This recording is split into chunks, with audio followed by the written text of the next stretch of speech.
Go get on the track.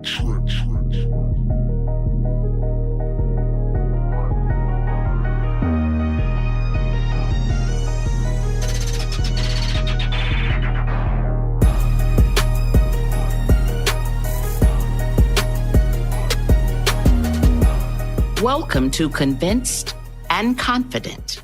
My name is Sarah Gilmore, and my co-host is Tamara Bluedorn. And each week we bring to you an inspiring message or person that will help you on your journey to self-discovery. This is Tamara. My co-host, Miss Sarah Gilmore, will not be here today because I'm choosing to discuss a little bit about my story. Some of you may have seen my post on the Convinced and Confident Facebook page, maybe a month and a half. It's a little over a month and a half, when I stated that I found a lump in my breast. So about mid-November, I found a lump in my breast, my left breast, while I was doing a self-breast exam. And I noticed a small lump and said, that's not normal. I may need to go to the doctor and check this out. Matter of fact, I do know I need to go get this checked out. So I went on about my day, and I think I told my mother maybe a day or two later, just in talking, I did find a lump in my breast. I'm going to need to go to the doctor. And she said, well, when are you going? I said, I haven't made the appointment yet, but I'm going to make it. Don't worry, I'm going to make it. So a couple of more days go by, and she's like, have you made your appointment yet? No, I haven't. So, of course, as any concerned mother would do, she was like, when are you going to make the appointment? You need to make it now. I said, you know what? When I get off the phone with you, I'm going to go ahead and just see if I can get in. If not, I know I can call in the morning and come in as a walk-in. So I went ahead and did that and talked to the doctor and told him when and how long I've noticed the lump. And so he commenced to do the palpation of my breast. And he said, yes, I see the same thing. I feel the same thing that you're saying. So I want you to go ahead and get a diagnostic mammogram. So I believe that was a Friday. So by that Monday or Tuesday of the next week, I was in for a diagnostic mammogram. I'm sorry. So we did the diagnostic mammogram. They checked it there and said, we want to go ahead and do an ultrasound also. So we did the ultrasound, and the ultrasound picked up on the lump also. And the doctor went ahead and did an exam and did his verification.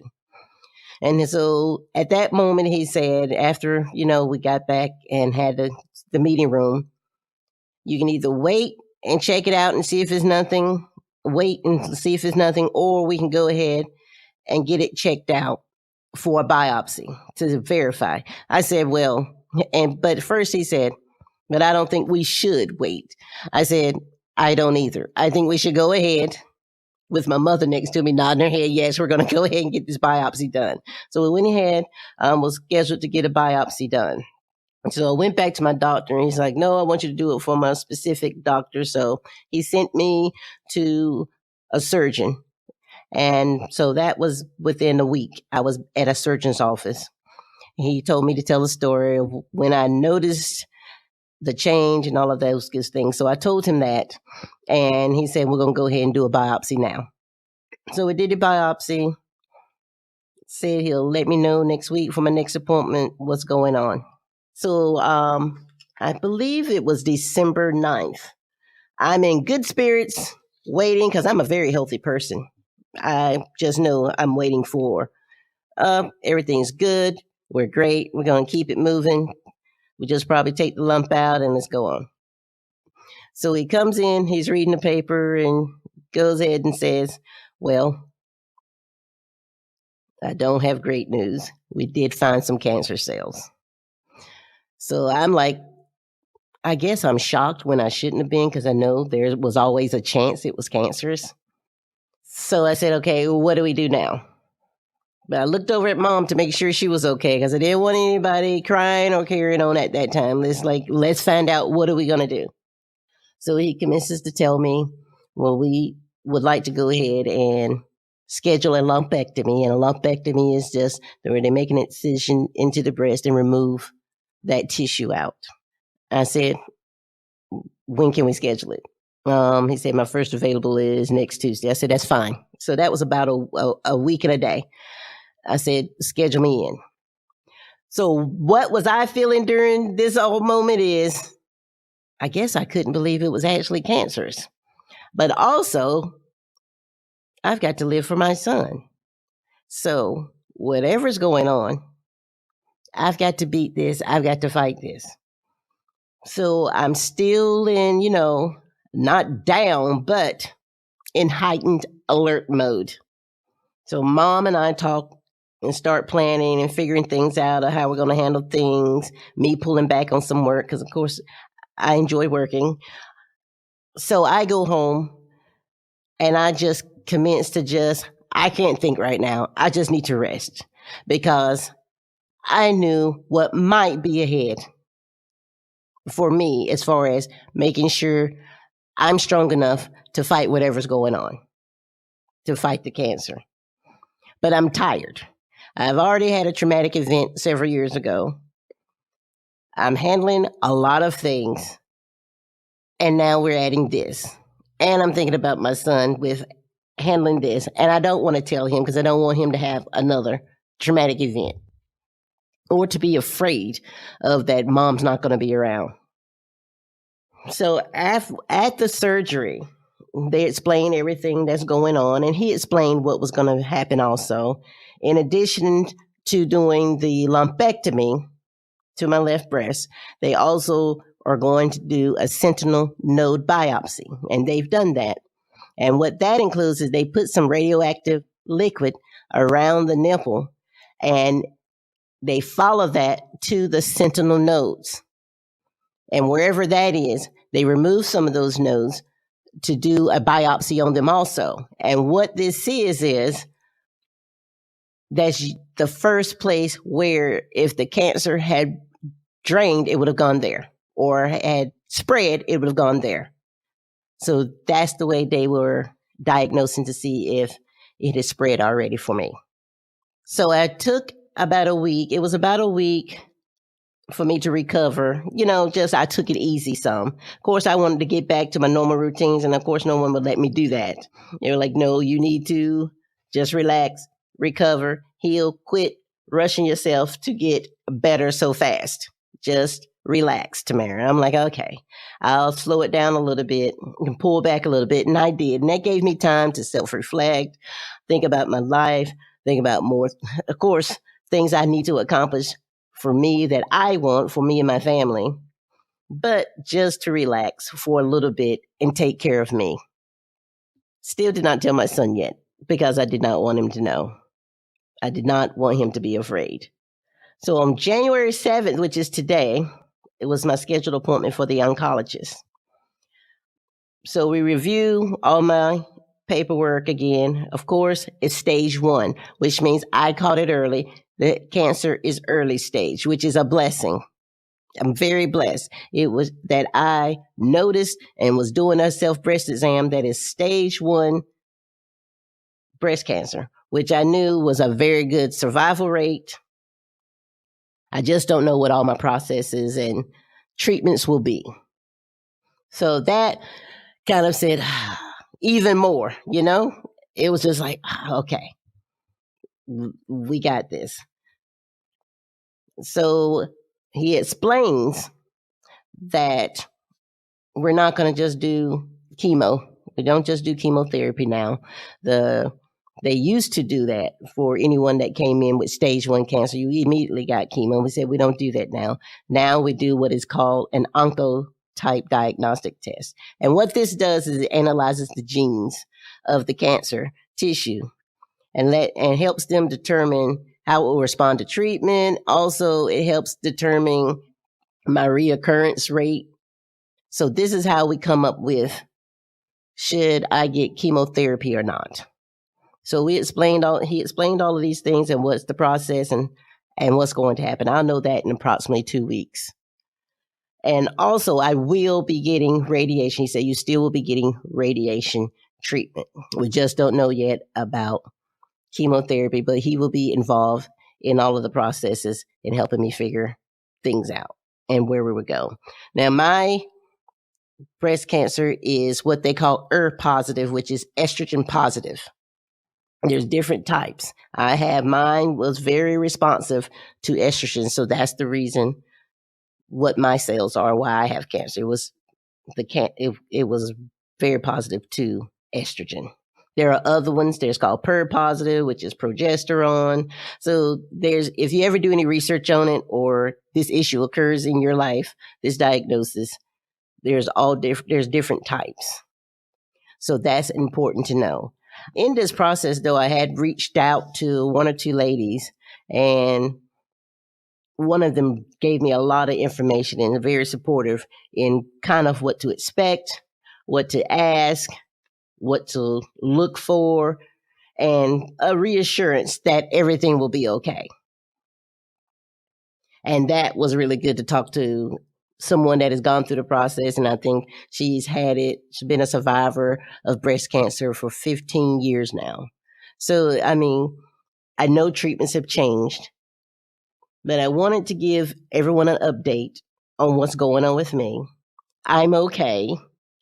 I'm in good spirits. I've been taught to be a fighter. So regardless of what the diagnosis was, I knew I was going to fight. And in that fight, that meant listening to all the information, all the advice everyone had to say, and take the best advice I thought and best course for me, and put up the best fight ever. And I was prepared for that. But during this process, what I became even more aware of, and this might be a little bit off the subject, is I was fortunate enough, or I am fortunate enough, that I can make my co-payments.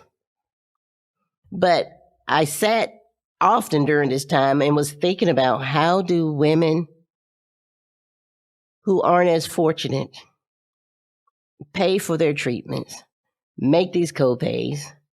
It's like I had to pay the doctor his co-pay, which was about, if I remember correctly, about $400. But if I didn't have insurance, it was going to be $1,300. Luckily, I could afford to pay my insurance. When I went to the hospital to pre-register, the surgery they said was $6,000. Luckily, I only had to pay $1,600. And so I'm thinking during this whole process, oh my goodness, what if I didn't have insurance? But even with insurance, the copays are still enough to hit your budget, to hit your pocketbook. What are people doing that can't afford it? And so, of course, as we're doing our research, Ms. Gilmore and I, as we're doing our research, you're hearing more and more about different groups of women of who can't afford treatments and what their prognosis are and how late their treatments start, and a lot of the factor was economic, that they can't afford to pay these bills. And I was thinking, I haven't even had chemotherapy yet. What are these costs going to be? Then that got scary. But then I said, we'll figure it out no matter what. If I have to sell everything, we're going to figure it out and get the treatments. But it can be a scary process because your whole life is turned upside down, figuring all these little intricacies out. One of the things that helps me out is I have a very good support system to help me figure out things. A very good support system. But I now wonder often, what are happening to those ladies who aren't as fortunate as I?